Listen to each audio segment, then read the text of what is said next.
When I talk to people I know about the Cuban Five, some of them tell me that they heard their last CD. I said, no.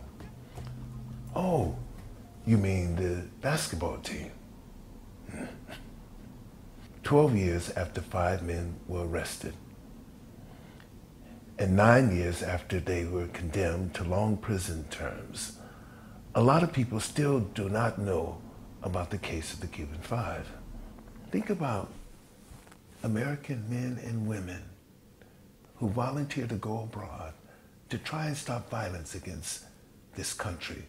They infiltrate terror cells and provide the information to authorities. That's what the Cuban Five did.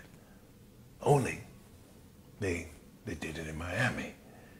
And the cells they infiltrated were not American haters, but Cuban exiles plotting bombings and other acts of violence against innocent civilians in Cuba. That's the Cuban Five, you know. And like good American agents, they pass this information on to headquarters, and headquarters in Cuba pass it on to the FBI, so that the Bureau could find the explosives that were destined to harm innocent citizens. Now you think about, just imagine a boatload of explosives coming down the Miami River to some river in Cuba that's designed to harm innocent civilians and possibly foreign tourists and maybe even Americans. Now the Cuban Five risked their lives to save the lives of others.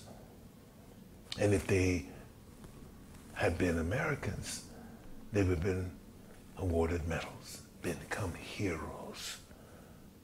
But they were arrested, tried, and condemned in Miami, where the chances of beginning in a fair trial on a scale of 1 to 10 was 0. On a hot, very hot Sunday afternoon, I went to Victorville, California, to visit one of the Cuban Five, Gerardo Hernández. He's a brave, strong man who believes in fairness and justice. 7 years ago, when I met the wives of the Cuban Five, I promised that I would do all that I can. Their husbands receive justice. Today, I'm still here to say that I'm going to do all that I can to make sure that these men are released, sent home to their families, released from these deplorable conditions in prison and sent home to their families. That's what we all can do. We can make sure that justice is served right here.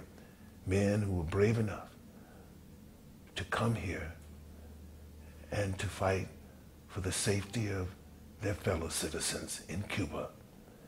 This is the truth about the Cuban Five. The truth that isn't often told, but the truth about what the Cuban Five did. Let us all come together and find and work together to free the Cuban Five. Thank you.